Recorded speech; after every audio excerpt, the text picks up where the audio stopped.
कोई भी विपक्ष का ऐसा नेता है जिसने फॉर्म नहीं भरा है। अपने तो आपने फार्म भर लिया, अपने बाल बच्चों का फार्म भर दिया, पति पत्नी का फार्म भर दिया, मामू भगना का फार्म भरा गया, लेकिन आप प्रचार कर रहे हैं कि हम उन लोगों का नाम काट रहे हैं। तो भाई मेरा एक, इसका मतलब कि आप 2 एपिक नंबर रखा हुआ, इसका मतलब आप 2 जगह वोटर थे। तो ऐसे इन्हीं सब कारणों से ना इलेक्शन कमीशन ये देखना चाह रहा है कि कोई भी नाजायज वोटर जुटे नहीं। जब कोई चीज न्यायालय में लंबित है तो आप पढ़िए ना रूल्स ऑफ एग्जीक्यूटिव बिजनेस, विधानसभा की जो और लोकसभा की कार्य संचालन नियमावली है कि क्या कोई चीज न्यायालय में लंबित होता है उसके हम बहस कर सकते हैं? नहीं। नमस्कार, लाइव बिहार देख रहे हैं आप। आपके साथ मैं स्नेहा गुप्ता। बिहार सरकार के मंत्री अशोक चौधरी एक बार फिर से राहुल गांधी और तेजस्वी यादव के ऊपर बरसते नजर आए और क्या कुछ कह रहे हैं। इसके साथ जिस तरीके से इंडिया अलायंस की 17 अगस्त से वोट अधिकार यात्रा निकाली जाएगी, जिसको लेकर राहुल गांधी भी पटना में रहेंगे और पटना आएंगे, उसके बाद यात्रा में शामिल होंगे और 1 सितंबर को इसका समापन होगा। इसको लेकर भी क्या कुछ कह रहे हैं मंत्री अशोक चौधरी, पहले आप इस वीडियो पे नजर डालिए। राहुल गांधी आ रहे हैं बिहार और एक बार जो FIR हुआ उसको लेकर वोट अधिकार यात्रा निकालने वाले हैं बिहार में। वोट अधिकार यात्रा, अरे भाई मतलब SIR के लिए जो बात राहुल जी कह रहे हैं, एक भी नेता है ऐसा बिहार में, एक भी नेता जिसने कि इसका फॉर्म नहीं भरा हो?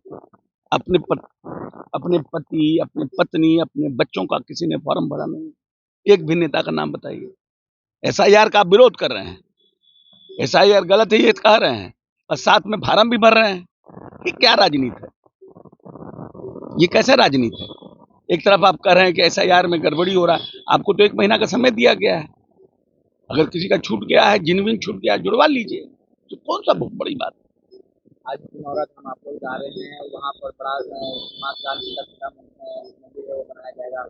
ये राम मंदिर के निर्माण के समय के पहले से ही माननीय नीतीश कुमार जी इस पक्ष में थे कि एक जो रामायण का कॉरिडोर है बन रहा है, उसमें पुनौरा धाम का पुनर्स्थापन हो, एक नए तरीके से कॉरिडोर बने।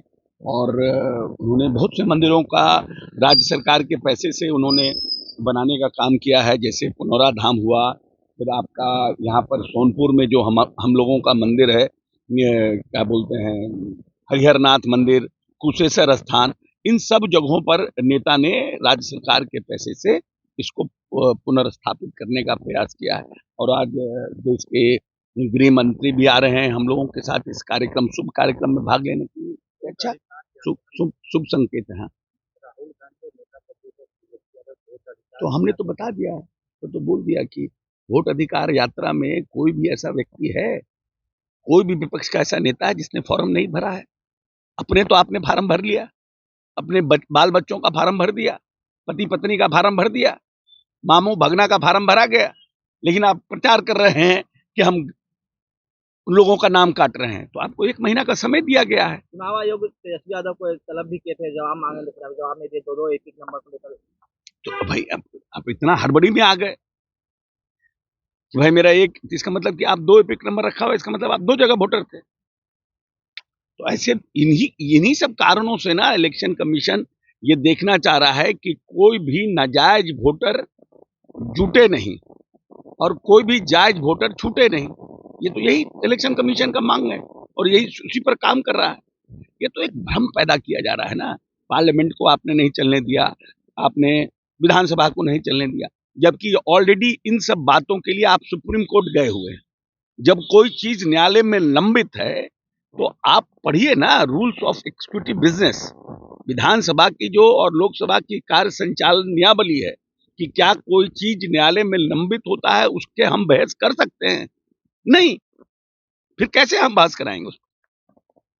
और एक नई परिपाटी का शुरुआत करिएगा तो जो चीज लंबित रहेगा तब तो न्यायालय का कोई औचित्य ही नहीं है। न्यायालय में पेंडिंग है, अब बहस करिए आप, तब तो फिर जुडिशरी और जो एग्जीक्यूटिव है और जो लेजिस्लेशन है इसमें तो आपस में भिड़ंत होगा। इसलिए ना ये 3 खंबा अलग अलग बांटा गया है और एक खंबा बनाया गया है जर्नलिज्म का कि भाई आप सबका आंख खोलते रहिए बीच बीच में कि कोई भी आदमी गड़बड़ी कर रहा है। ये लोग सर ये भी कर रहे हैं कि ये कोई बहुत सा चुनाव होता है राज्यसभा का, विधानसभा का, जिसमें अनकंटेस्टेड लोग जीत के जाते हैं। आप पार्टिसिपेट नहीं कीजिएगा तो दूसरे को सर्टिफिकेट मिलेगा। मंत्री जी, क्रेडिट लेने की होड़ मची है। नीतीश कुमार घोषणा करते हैं, विपक्ष के नेता कहते हैं कि हमारे सौगात दे रहे बिहार में। ऐसा है, जितना उम्र नहीं है तेजस्वी जी का, उतने समय से नीतीश जी इस प्रदेश को जन कल्याणकारी नीतियों से चला रहे हैं। ये बिहार 2.5 के विकास दर पे था और आज 10.4 के विकास दर पर है। ये बिहार मात्र 24,000 करोड़ के बजट का बिहार था, आज 3,17,000 करोड़ का बजट का बिहार। तो तेजस्वी जी के नकल करके नीतीश जी करा दिए। मात्र 46% लोग 2005 में, ये अशोक चौधरी नहीं कह रहा है, ये प्लानिंग कमीशन ऑफ इंडिया और इंडियन इकोनॉमी सर्वे की रिपोर्ट है। 46% लोग गरीबी रेखा के नीचे रहते थे बिहार में जब नेता आए थे। आज 16%, 30% लोगों को इस 20 साल में गरीबी रेखा से ऊपर उठाने का काम किया, तेजस्वी जी का नकल करके किया। इस प्रदेश में मात्र 3% लोगों के यहाँ शौचालय था।